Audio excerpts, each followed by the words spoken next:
And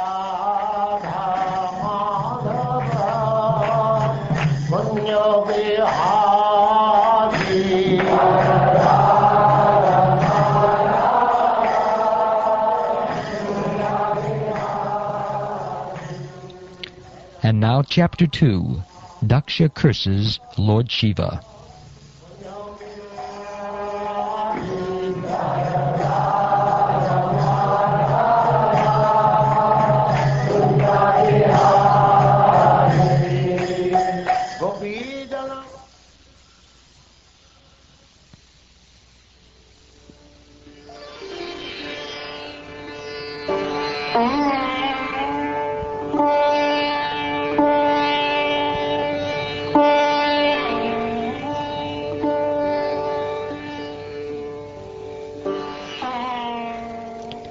Vidura inquired, why was Daksha, who was so affectionate towards his daughter, envious of Lord Shiva, who is the best among the gentle?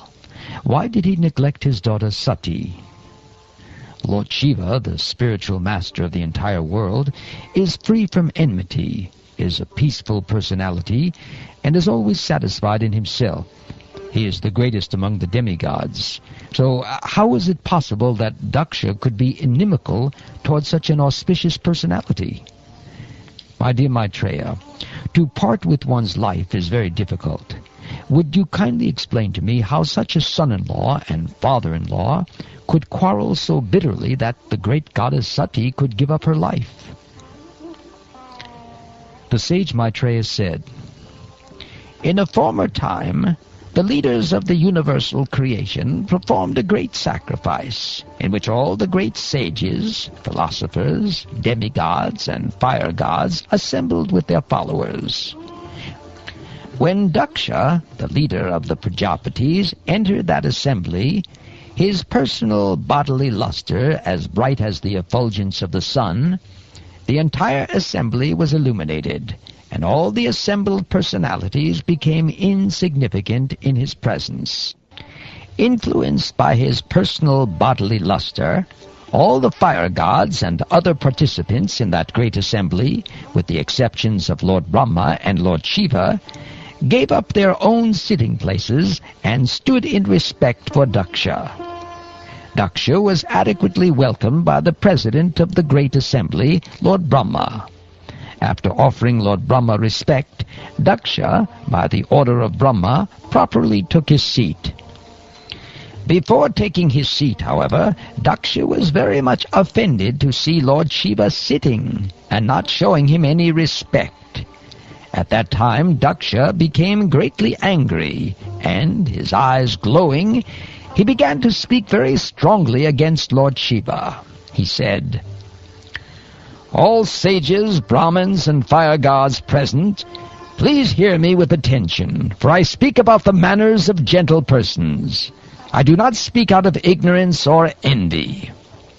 Shiva has spoiled the name and fame of the governors of the universe, and has polluted the path of gentle manners. Because he is shameless, he does not know how to act. He has already accepted himself as my subordinate by marrying my daughter in the presence of fire and Brahmins. He has married my daughter, who is equal to Gayatri, and has pretended to be just like an honest person. He has eyes like a monkey's, yet he has married my daughter, whose eyes are just like those of a deer cub. Nevertheless, he did not stand up to receive me, nor did he think it fit to welcome me with sweet words. I had no desire to give my daughter to this person, who has broken all rules of civility. Because of not observing the required rules and regulations, he is impure. But I was obliged to hand over my daughter to him, just as one teaches the messages of the Vedas to a Shudra. He lives in filthy places like crematoriums, and his companions are the ghosts and demons. Naked like a madman, sometimes laughing and sometimes crying, he smears crematorium ashes all over his body. He does not bathe regularly, and he ornaments his body with a garland of skulls and bones. Therefore, only in name is he, Shiva, or auspicious. Actually, he is the most mad and inauspicious creature. Thus, he is very dear to crazy beings in the gross mode of ignorance, and he is their leader. On the request of Lord Brahma, I handed over my chaste daughter to him, although he is devoid of all cleanliness, and his heart is filled with nasty things.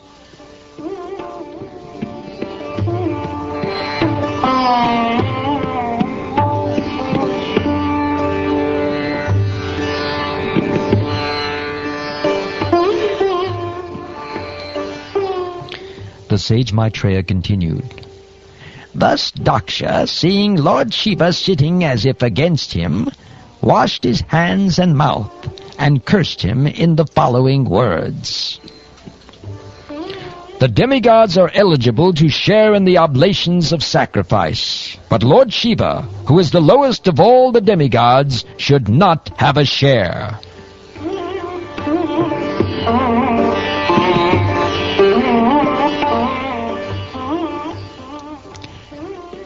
My dear Vidura, in spite of the requests of all the members of the sacrificial assembly, Daksha, in great anger, cursed Lord Shiva, and then left the assembly and went back to his home.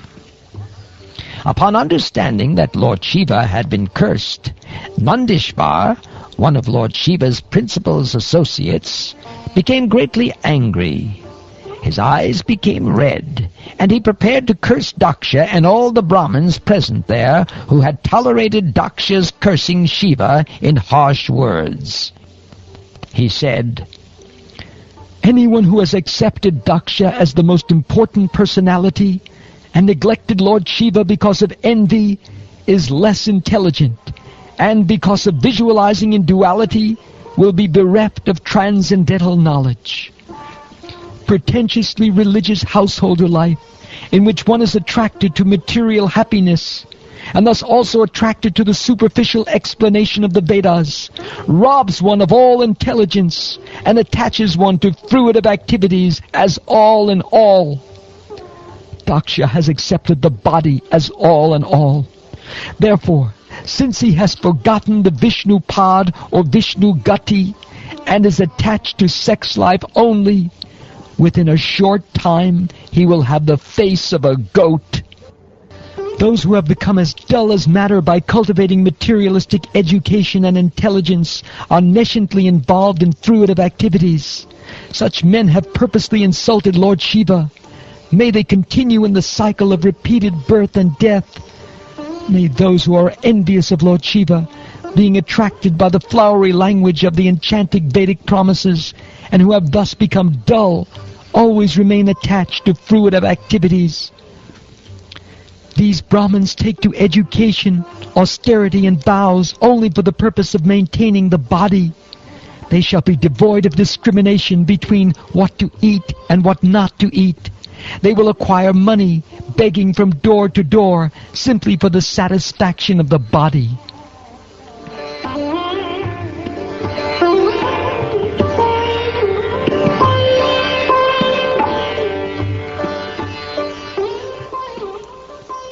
Maitreya said, when all the hereditary Brahmins were thus cursed by Nandishvara, the sage Bhrigu, as a reaction, condemned the followers of Lord Shiva with this very strong Brahminical curse.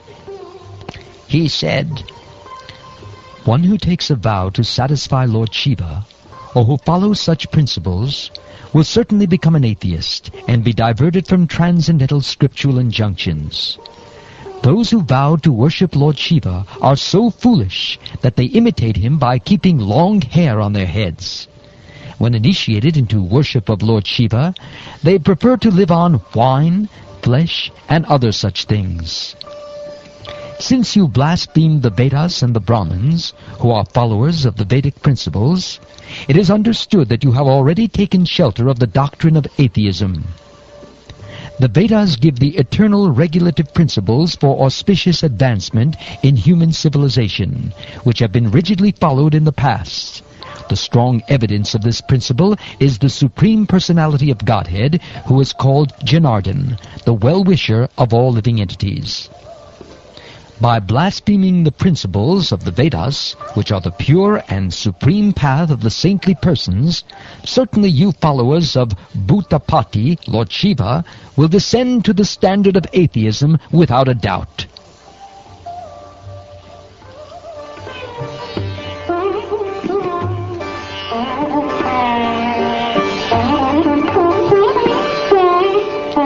When such cursing and counter-cursing was going on between Lord Shiva's followers and the parties of Daksha and Bhrigu, Lord Shiva became very morose. Not saying anything, he left the arena of the sacrifice, followed by his disciples. O Vidura, all the progenitors of the universal population thus executed a sacrifice for thousands of years.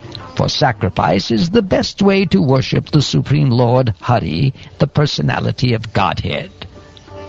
My dear Vidura, carrier of bows and arrows, all the demigods who were performing the sacrifice took their bath at the confluence of the Ganges and the Yamuna after completing the yajna performance. Such a bath is called Avabrita Snana. After thus becoming purified in heart, they departed for their respective abodes.